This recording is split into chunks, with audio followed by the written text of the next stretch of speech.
آگے کیسے بڑھیں گے؟ معلوم یہ ہوا کہ جو نبی آگے بڑھ رہا ہے اسے پہلے سے ہی پتا ہے کہ ان نورانی وادیوں کے اندر راستے کہاں سے نکلتے ہیں، کہاں تک پہنچتے ہیں۔ اللہ تبارک و تعالیٰ نے آپ کو پہلے ہی سب کچھ بتایا ہوا ہے۔ اور اعلیٰ حضرت امام اہل سنت رضی اللہ تعالیٰ عنہ نے کتنی پیاری بات بیان فرمائی کہ اور کوئی غیب کیا تم سے نہاں ہو بھلا، نہاں مانے پوشیدہ، چھپا ہوا، اور کوئی غیب کیا تم سے نہاں ہو بھلا، جب نہ خدا ہی چھپا تم پہ کروڑوں۔ سبحان اللہ۔ اور کیا اللہ تعالیٰ غیب اپنے حبیب سے چھپائے گا بتائیے؟ جب اپنی ذات کو جو غیب الغیب ہے کسی کے سامنے اللہ تعالیٰ نے اس کو ظاہر کرنا پسند نہیں فرمایا، جب اپنی ذات کو اللہ نے نہیں چھپایا تو اپنے حبیب سے اور کیا چیز پوشیدہ رکھے گا؟ ہمارے نبی وہ نبی ہے۔ اس تعلق کی اب برکت دیکھیے، اتنے عظیم حیثیت، اتنے عظیم کمالات، اتنی عظیم برکات کے حامل نبی سے تعلق کی برکت۔ مشہور واقعہ ہے، حضرت ربیعہ رضی اللہ تعالیٰ عنہ نبی کریم صلی اللہ علیہ وسلم کی خدمت کرتے تھے، خصوصاً جب سرکار تہجد کے لیے باہر تشریف لاتے تو آپ لوٹا اور مسواک پیش کیا کرتے تھے۔ ایک رات سید دو عالم صلی اللہ علیہ وسلم کا آشان اقدس سے باہر تشریف لائے، سخت سردیوں کی رات تھی، غلام باہر اٹینشن بیٹھے ہوئے، اور اہل علم تشریف فرمائے علماء کرام، نبی کریم صلی اللہ علیہ وسلم کے رات گزارنے کا کوئی ایک مستقل روٹین نہیں تھا۔ کبھی اول رات میں سوتے، درمیان میں اٹھ کے نماز پڑھتے، پھر سو جاتے، پھر فجر میں اٹھتے تھے۔ کبھی پوری رات عبادت، کبھی پوری رات سوتے تھے، لاسٹ ٹائم میں اٹھتے، تہجد پڑھتے، پھر فجر پڑھتے۔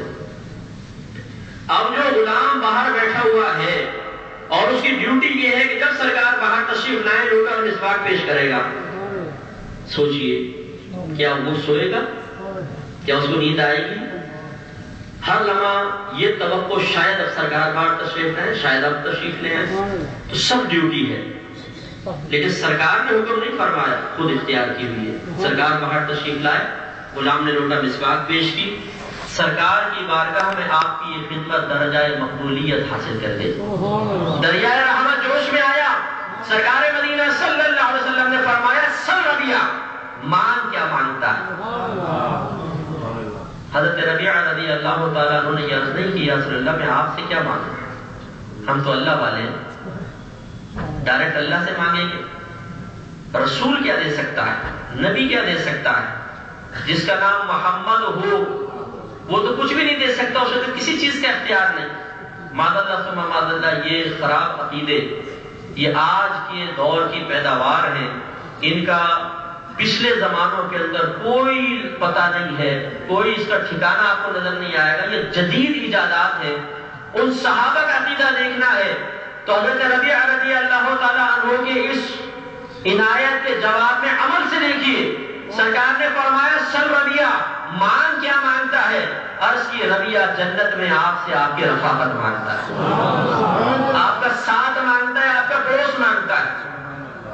سرکار صلی اللہ علیہ وسلم نے جواب میں یہ نہیں کہا کہ ربیعہ ہم تو دنیا کی بات کر رہے تھے، کوئی مدینے میں پلاٹ لینا ہے تو بتاؤ، کوئی دکان دے دیتے ہیں تمہیں، کوئی پراپرٹی لینی ہے تو لو، حکومت ہمارے ہاتھ میں ہے، جنت تو اللہ دے گا، ہم کہاں دیں گے؟ نہیں، نبی کریم صلی اللہ علیہ وسلم نے مطلقاً سوال فرمایا تھا، عنایت فرمائی تھی، سر ربیعہ مان کیا مانگتا ہے؟ دنیا مانگتا ہے، دین مانگتا ہے، آخرت مانگتا ہے، کیا مانگتا ہے؟ مان۔ اور غلام بھی بڑا ہوشیار تھا، غلام کو معلوم تھا نبی کا دریا رحمت جوش میں ہے اور ان کے دست قدرت میں دنیا اور آخرت کے تمام خزانے رکھ دیے گئے ہیں، کم پہ راضی نہ ہو، مانگنا ہے بہت بڑی چیز مانگو اور ملے گی۔ انہوں نے عرض کیا جنت میں آپ سے آپ کی رفاقت مانگتا ہوں۔ سرکار صلی اللہ علیہ وسلم نے فرمایا اور مانگو، اور غیر ذالک، اور اس کے علاوہ ملا علی قاری صاحب رحمۃ اللہ علیہ فرماتے ہیں نبی کریم صلی اللہ علیہ وسلم کا فرمانا غیر ذالک کے ثابت کرتا ہے کہ گویا کہ سرکار فرما رہے ہیں کہ ربیعہ تیری طلب پر جنت میں تجھے ہماری رفاقت دے دی گئی، اور مان کیا مانگتا ہے؟ عرض کیا صلی اللہ علیہ وسلم جب آپ کی رفاقت مل گئی تو اور کیا چاہیے. آخری سرکار کے الفاظ ہیں تو پھر کثرت سجود سے ہماری مدد کر, کثرت سجود سے ہماری مدد کر. اس میں شبہ پیدا ہو جاتا ہے, اس کا مطلب یہ ہوا سرکار نے فرمایا تم خوب سجدے کرو تو اللہ تمہیں جنت دے دے گا. اب وہ سوچے گا سجدوں سے ہی پہلے ہی جنت مل رہی تھی تو سرکار شروع میں فرماتے ہیں سجدے کرتے رہو انشاءاللہ جنت مل جائے گی. یہ سرکار کی عاجزی ہے, سرکار کی انکساری ہے, اور یہ ہمارے آقا صلی اللہ علیہ وسلم کے ادب و احترام کی انتہا ہے کہ آپ نے ہمیشہ ایسا طریقہ اختیار فرمایا جس میں عاجزی کا پہلو نمایاں رہا. سرکار چاہتے تو براہ راست یوں ہاتھ کرتے, ہاتھوں سے پانی کے چشمے جاری ہو جاتے, لیکن صحابہ کرام نے جب پانی طلب کیا سرکار کی ہمیشہ یہ عادت کریمہ رہی کہ فرماتے تھے پانی لے کر آؤ. برتن لاتے تھے, اس میں تھوڑا پانی ہوتا تھا, سرکار اس پانی میں ہاتھ رکھتے تھے اور پانی کے چشمے جاری ہو جاتے تھے. علماء کرام نے ارشاد فرمایا صرف اس لیے تھا کہ نبی کریم صلی اللہ علیہ وسلم اپنے اور اللہ تبارک و تعالیٰ کے درمیان ایک فرق نمایاں طور پہ سمجھانا چاہتے تھے کہ اللہ تعالیٰ چاہتا ہے تو بلا حساب و کتاب اور بغیر کسی وسیلے کے عطا فرماتا ہے. میں بھی ایسا کر سکتا ہوں بعطاء الہی, لیکن میں ایک وسیلہ قائم کروں گا تاکہ اللہ تبارک و تعالیٰ سے برابری کا شبہ بھی پیدا نہ ہو. کیونکہ لوگوں نے عیسیٰ علیہ السلام کو خدا کہہ دیا, عزیر علیہ السلام کو خدا کہہ دیا.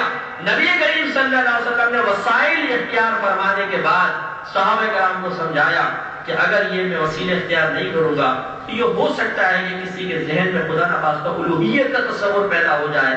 تو سرکار نے فرق کرنے کے لیے چیزیں اختیار فرمائی. تو یہاں پر بھی سرکار کا جملہ صرف عاجزی کے اظہار کے لیے ہے, ورنہ سرکار پہلے مطلق نہ فرماتے مانگ کیا مانگتا ہے. معلوم یہ ہوا کہ جنت رسول اللہ کی, تو حضرت نے فرمایا کہ ہم رسول اللہ کے, جنت رسول اللہ کی. جو سرکار دنیا میں اپنے غلام کو جنت دے رہے ہیں اسی آقا سے ہمارا بھی تعلق ہے, وہی آقا ہمارے بھی آقا ہے. اور ایک باپ جتنا اپنے بیٹے سے اپنے بچوں سے محبت کرتا ہے ہمارے نبی اس سے بڑھ کر اپنی امت سے محبت رکھتے ہیں, کیونکہ باپ رحیم ہو سکتا ہے اس سے زیادہ نہیں. اور ہمارے آقا صلی اللہ علیہ وسلم رحمت للعالمین, سرکار کی رحمت تو سب کو شامل اور عام ہے. تو خوش ہو جائیے کہ جب سرکار نے دنیا میں اپنے غلاموں کو جنت تقسیم کی تو ایک وقت آنے والا ہے میدان محشر میں ہم سرکار کی بارگاہ میں جب حاضر ہوں گے, سرکار جلوہ افروز ہوں گے اور اپنوں کو کوئی محروم کرتا نہیں ہے. ایک صحابی نے پوچھا رسول اللہ صلی اللہ علیہ وسلم جب میں میدان محشر میں آؤں گا تو آپ کو کہاں تلاش کروں؟ فرمایا حوض کوثر پہ ملنا. عرض اگر آپ حوض کوثر پہ نہ ہوئے تو فرمایا پھر میزان پر آنا. عرض اگر وہاں پر بھی آپ کو نہ پاؤں تو فرمایا پھر صراط پر ملنا. عرض اگر وہاں پر بھی نہ پاؤں تو فرمایا ان تین میں سے کسی ایک مقام پر تو میں ضرور مل جاؤں گا. شارحین فرماتے ہیں توجہ کریں, سرکار ان تین مقامات میں سے کسی ایک مقام پر کیوں ہوں گے؟ کیا حوض کوثر پہ اس لیے ہوں گے کہ آپ کو پیاس لگ رہی ہے؟ کیا آپ میزان پر اس لیے ہوں گے کہ آپ کا نام اعمال چل رہا ہے؟ کیا آپ صراط کے پاس اس لیے ہوں گے کہ آپ وہاں سے گزرنا چاہ رہے ہوں گے؟ فرماتے ہیں کہ نہیں, سرکار جب اپنے کسی غلام کو پیاسا دیکھیں گے تو فوراً حوض کوثر پر آ کر اپنے مبارک ہاتھوں سے چھلکتے ہوئے جام پلائیں گے. جب کسی غلام کو میزان میں پریشان دیکھیں گے تو وہاں تیزی کے ساتھ جائیں گے, اس کے نیکیوں کا پلڑا بھاری کریں گے. اور جب آپ یہ دیکھیں گے کہ میرا کوئی امتی پل صراط پر پریشان ہے تو فوراً وہاں پہنچیں گے اور اپنے غلام کا ہاتھ پکڑ کے اس کو پل صراط سے پار کریں گے.